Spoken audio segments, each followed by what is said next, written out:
Hej og velkommen til Filmhjørnet. I dag skal vi snakke om filmen På den anden side af vandet. Og vi har instruktøren Elle von der Lascher og filmens hovedrolleindhaver Steinar Rosenqvist i studiet. Vi vil nu vise jer et resumé af filmen. Se mere her.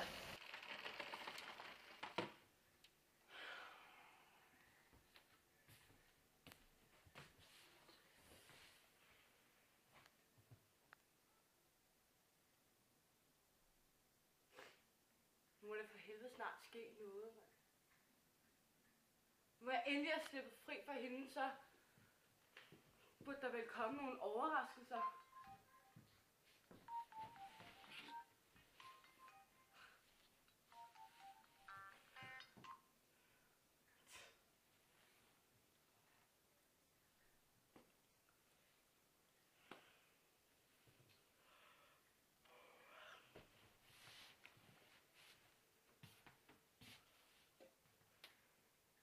Så endelig så holdt hun op med at ringe.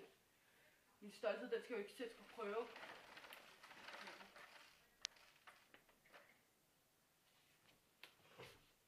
Godnat.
Hvad fanden laver de her?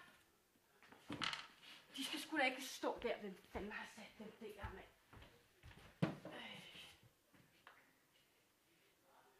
Satan, det kræfter ligesom bo hjemme hos Lisa.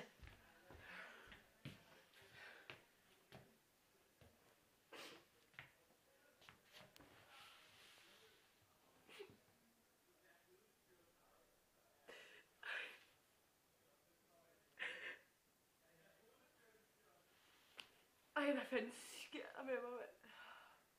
Hvorfor er jeg sådan her? Jeg må lide af noget blodmangel.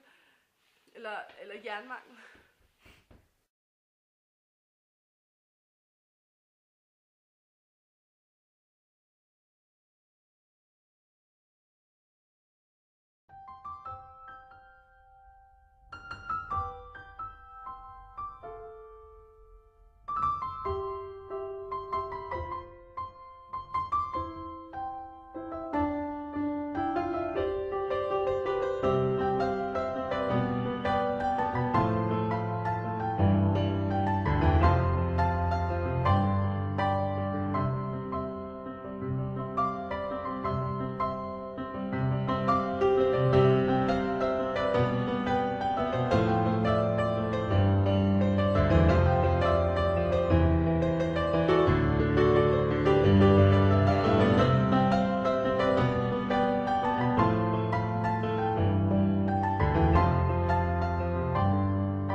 Så Steine, kan du fortælle os lidt mere om den rolle, du spiller?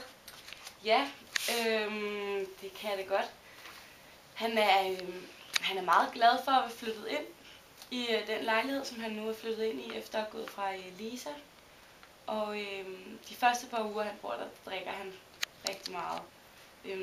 Og så ryger han, og han er meget forsigtigt anlagt. Han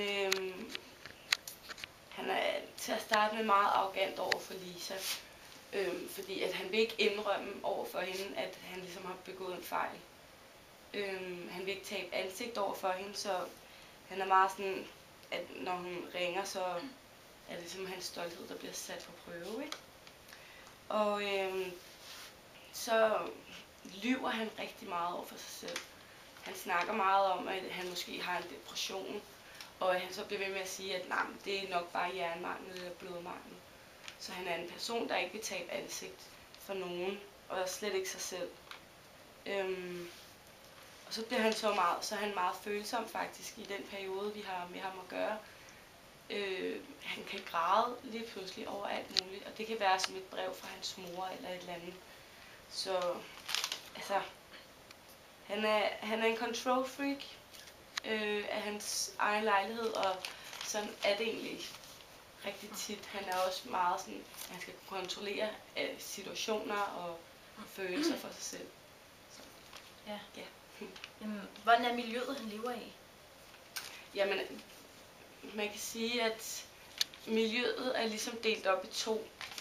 Fordi at hans egen lejlighed er et miljø, og lejligheden, han havde sammen med Lisa, er et andet miljø.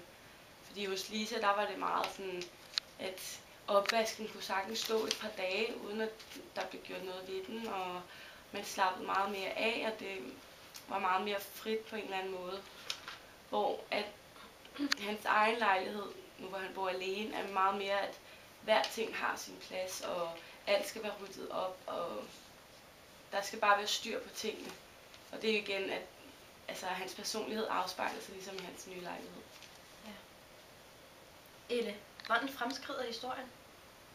Ja, men den fremskrider på den måde, at i starten, der er han den her stolte person, og han gennem hele historien bliver han faktisk ved med at lyve over for sig selv. Men til allersidst i historien, der kommer han gennem en udvikling, fordi at Lisas søn kommer og besøger ham. Og efter det, der glemmer han at trække gardinerne for, som han ellers gør hver dag. Så det er her, at man ser en ændring hos ham, at han måske åbner sig mere op for verden og lærer, at det er okay og kommer videre fra det forhold, som han faktisk har været rigtig ked af at være i, men som han ikke har ville indrømme før. Ja. Men hvad er budskabet med den her film? Det er, at det er okay at være ked af det, og man skal være ærlig over for sig selv, og nogle gange har man brug for et skub for at komme videre. Fordi han er den her stolte person, og som nogen ringer, vil han ikke tale med hende, og han er rigtig ond over for hende. Og det er faktisk kun fordi, at han er så ked af det, og det vil han ikke indrømme over for sig selv. Så budskabet er, at det er okay, for ellers kommer du aldrig videre. Jamen, han nævner også noget med noget blodmangel.